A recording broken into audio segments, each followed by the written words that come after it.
할렐루야! 90일 성경 통독 토요반은 평안할지어다.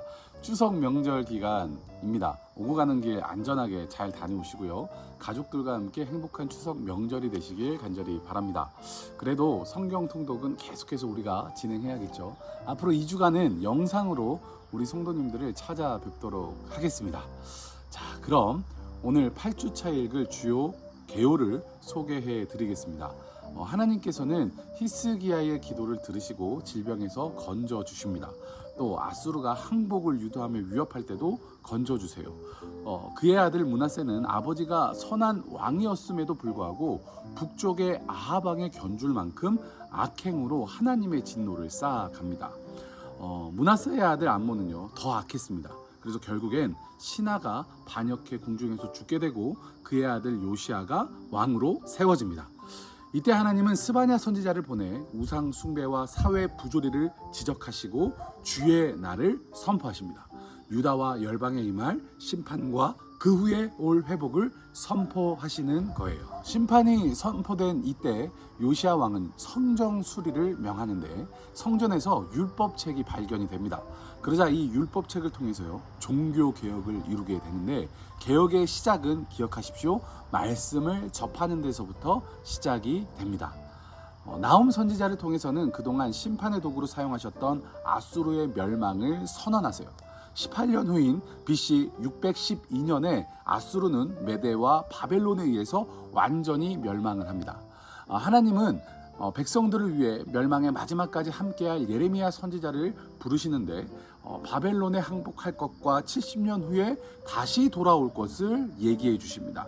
동시에 하박국 선지자를 통해서는 의인은 믿음으로 살아가야 함을 이야기해 주세요.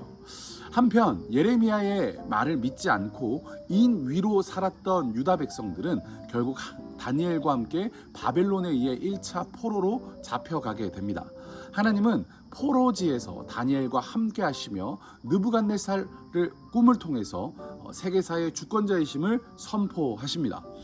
유다 백성의 심판의 도구로 사용되었던 이 바벨론도 결국 하나님께서 심판하실 것을 선포하세요. 실제로 역사적으로 볼 때 BC 539년에 메대의 고레스 왕에게 멸망합니다. 그럼 이제 8주차에 보게 될 선지서에 대해서 간단히 살펴보도록 하겠습니다.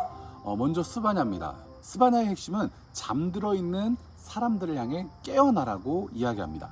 주요 사건으로는 다른 선지자들처럼 스바냐는 하나님의 백성에게 죄에 대한 심판과 죄인을 향한 하나님의 은혜와 소망을 상기시켜 줍니다.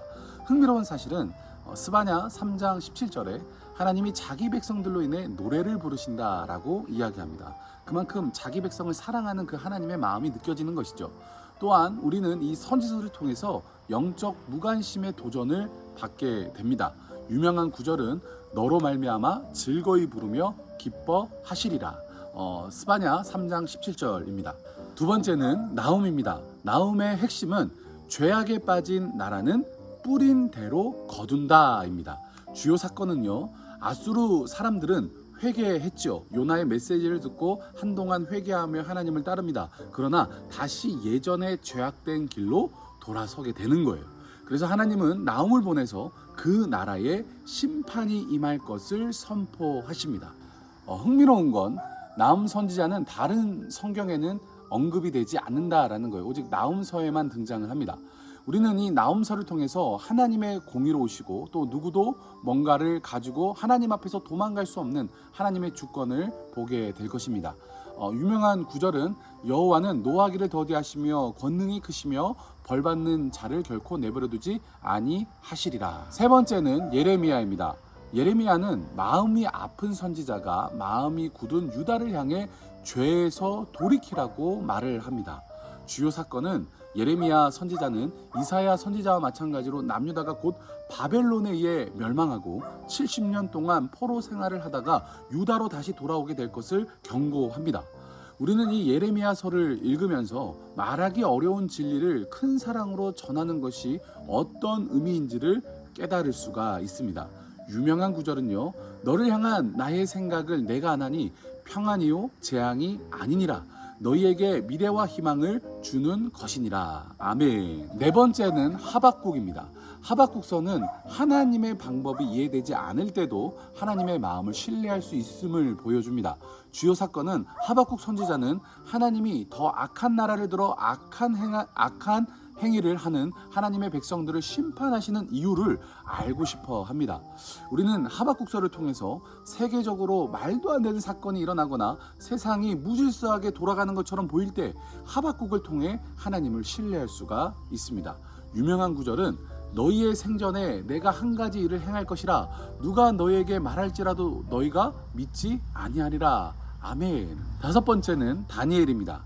다니엘서는 바벨론 포로 시기에 활동한 한 유대인 예언자의 놀라운 삶과 신비한 환상을 우리에게 보여줍니다.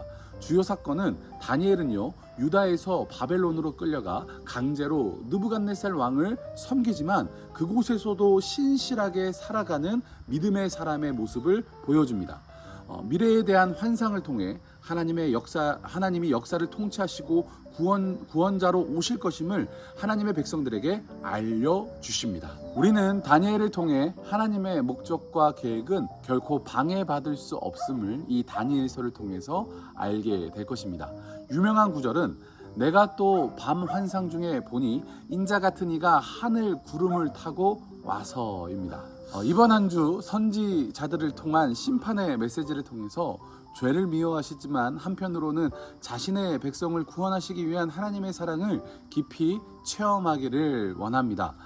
특별히 그 옛날 이스라엘 백성들을 깨우기 위한 외침이 오늘을 살아가는 나를 향한 외침이 되는 은혜가 있기를 기도합니다. 그리고 만유의 주 만왕의 왕 되신 그 하나님을 찬양하며 믿음으로 선포하는 그런 선지자들의 그 심정을 통해 우리 또한 말씀을 그대로 살아가고 이 땅 가운데 하나님 나라로서 가정과 직장과 일터에서 말씀대로 살아가는 현재의 선지자들처럼 살아가는 우리 모두가 되길 간절히 축원합니다.